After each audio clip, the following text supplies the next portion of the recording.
The air in the Azure Helix Club was a thick chemical soup, a noxious blend of high-end synthetic perfumes, cheap domestic sweat, and the faint metallic tang of ozone leaking from the overworked speaker array. It was a space designed for calculated sensory overload, where the deep, subsonic thump of the house DJ's bass didn't just vibrate the teeth, it rattled the calcified fear deep in the bone marrow, the kind of primal anxiety that the truly wealthy mistook for excitement. Elias Thorne stood rigidly by the edge of the polished onyx bar, a still point in a turning drunken galaxy. She hated the dress. Black silk, severe, unforgiving, but worst of all, designed with a deeply scooped back that exposed the landscape of her upper torso, a topography she spent every waking moment of her civilian life concealing. The dress felt like a betrayal, a tactical failure. Every ripple of the silk against her skin was a phantom touch. Every stray glance from the throng a potential threat assessment. She could smell the proximity of danger, not the kind that carried a gun, but the quieter, more insidious kind that carried judgment and unearned arrogance. She was here under duress, a mandatory attendance for her cover identity, a necessary evil to keep the shadow program funded. She was supposed to be Jane Doe, a high-level defense consultant, not Viper One, the asset who came back from the dead carrying more scar tissue than functional liver cells. The lights were strobing now, violent bursts of sapphire and emerald reflecting off the vast, mirrored dance floor. The sounds were overwhelming, but to Elias, they resolved themselves into distinct, separate layers.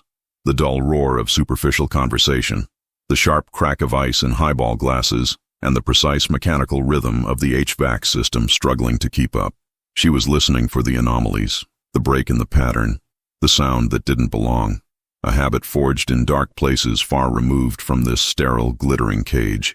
She took a slow sip of the flat, overly expensive champagne, the bubbles doing nothing to settle the cold churning in her gut. She felt naked, exposed. The dress was the problem, specifically what it framed. They materialized out of the neon haze, 3 of them, a cruel, glittering constellation of inherited wealth and intellectual poverty. Chloe, the leader, with eyes like chipped ice and a voice that cut through the bass frequencies like a laser. Tiffany, the eager follower, whose main contribution to society was a high, irritating giggle. And Brad, the alpha male wannabe, draped in bespoke tailoring that couldn't quite conceal the soft, undisciplined lines of his body. They were laughing, their laughter brittle and sharp, and they were approaching Elias's position near the bar, looking not at her, but through her, as if she were merely inconvenient scaffolding. "God, did you see her?" Chloe's voice, though pitched low for her immediate audience, carried to Elias with unnerving clarity. Every sound transmission was amplified in Elias's internal processing loop. The way she holds her glass, like she's expecting it to explode. Tiffany, naturally, amplified the observation with her signature titter. And that dress. It's trying way too hard to be chic.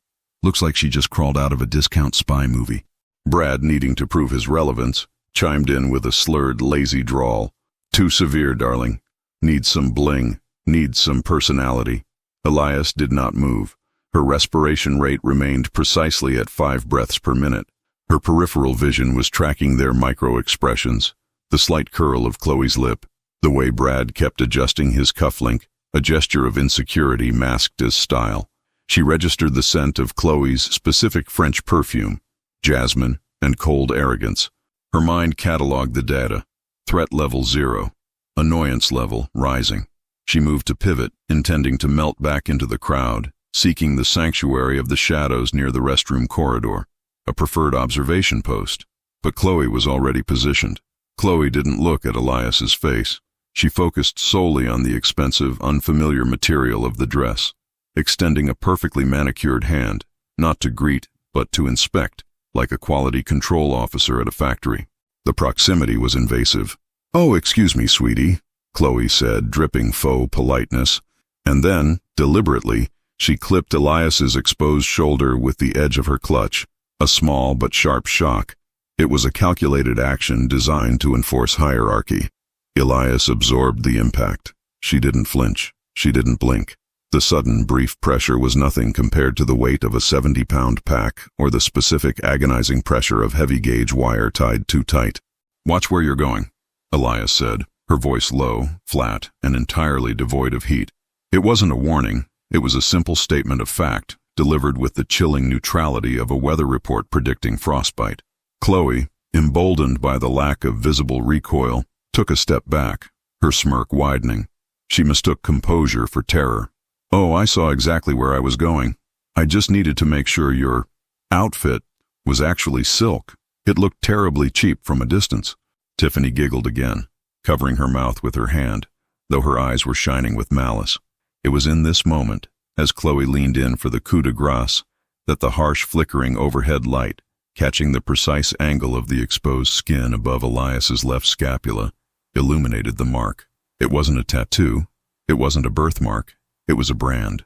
The scar was about the size of a 50-cent piece, ragged at the edges, slightly concave, and a shade of deep, angry, unnatural crimson that pulsed faintly under the aggressive club lighting. It sat starkly against the flawless, pale skin of her back, an obscene imperfection in the canvas of high society.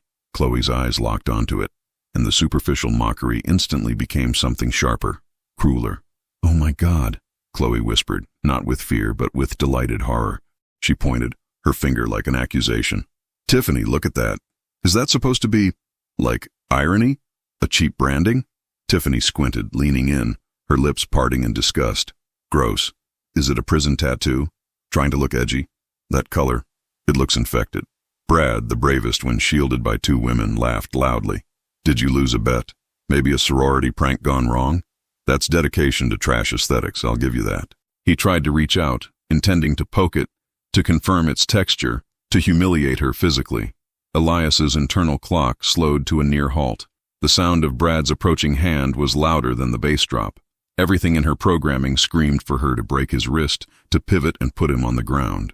She felt the familiar cold pressure building behind her sternum, the operational mask beginning to crack, but she held the line.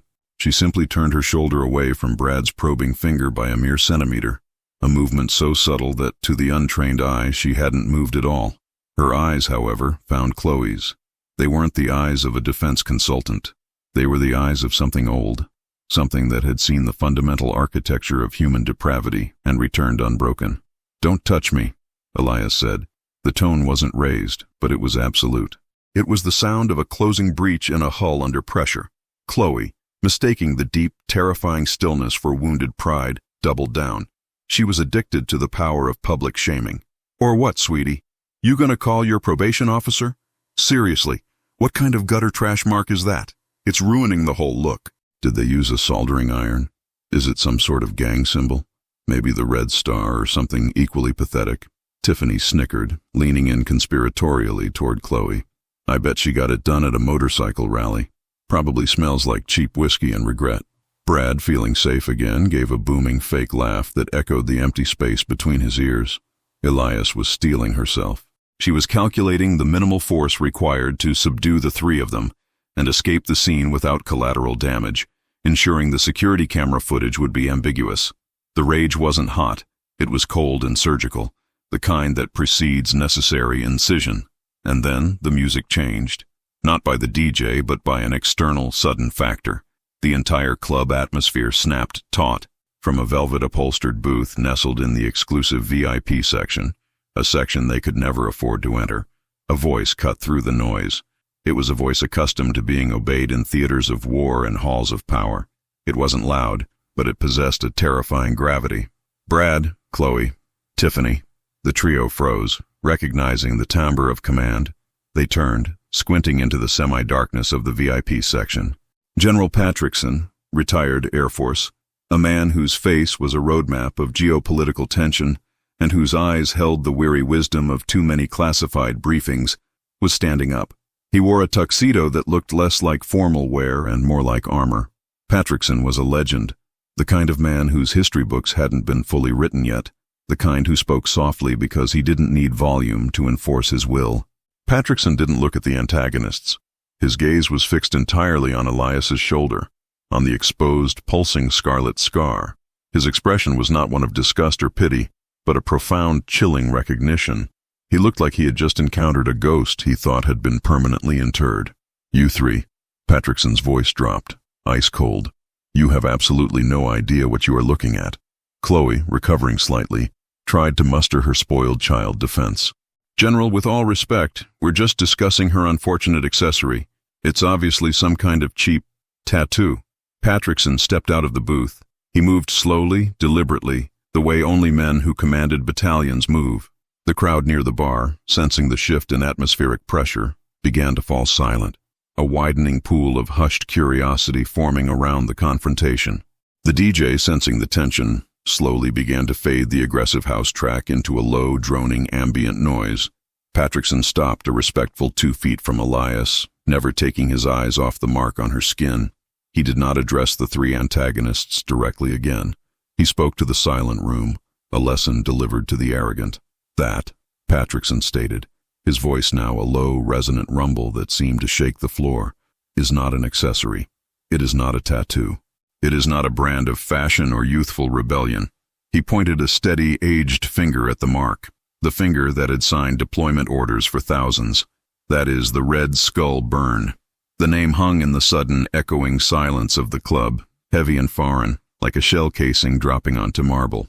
Chloe's expression shifted instantly from smugness to confusion. The what? Sir, with all due respect, that sounds utterly theatrical. Patrickson ignored her, his focus unwavering on the scar. He began to describe it, his voice taking on the tone of a classified debriefing, clinical and brutal. The Red Skull burn. It is the specific identifier, the signature of the Krovos Interrogation Center, better known in certain circles as the Foundry.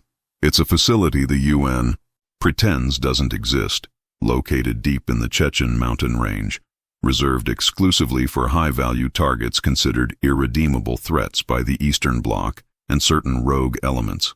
He paused, letting the information sink in. Tiffany's giggling had died in her throat. Her hand was now covering her mouth in genuine horror. Brad was pale, his eyes wide and uncertain. Patrickson continued, his gaze drifting from the mark up to Elias's perfectly controlled face, a look of profound, aching respect passing between them. The Krovos interrogators, they don't use waterboarding or sleep deprivation. They use chemical and thermal coercion. They identified the area just above the scapula, close to the nerve bundles but far from vital organs, as the optimum point for inflicting maximum, sustainable pain and psychological trauma without causing immediate incapacitation. He leaned closer to the silent trio, his volume dropping, forcing them to strain to hear the terrible details.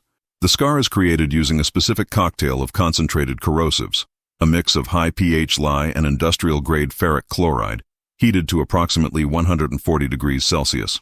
They apply the chemical slurry to a patterned stencil, a crude depiction of a skull, and allow it to burn down through the subcutaneous layer. The chemical reaction is exothermic, aggressive, and lasts exactly 3 minutes and 14 seconds. He looked at Chloe, whose face was now drained of all color, the expensive foundation suddenly seeming inadequate to mask the bone-deep shock. The chemical signature reacts with the deep nerve endings, permanently scarring the tissue and damaging the underlying nerve fibers. This specific red hue you mocked, Chloe? That's not infection. That's permanent vascular damage caused by the high heat and the specific chemical composition designed to maintain chronic, searing pain for weeks after application.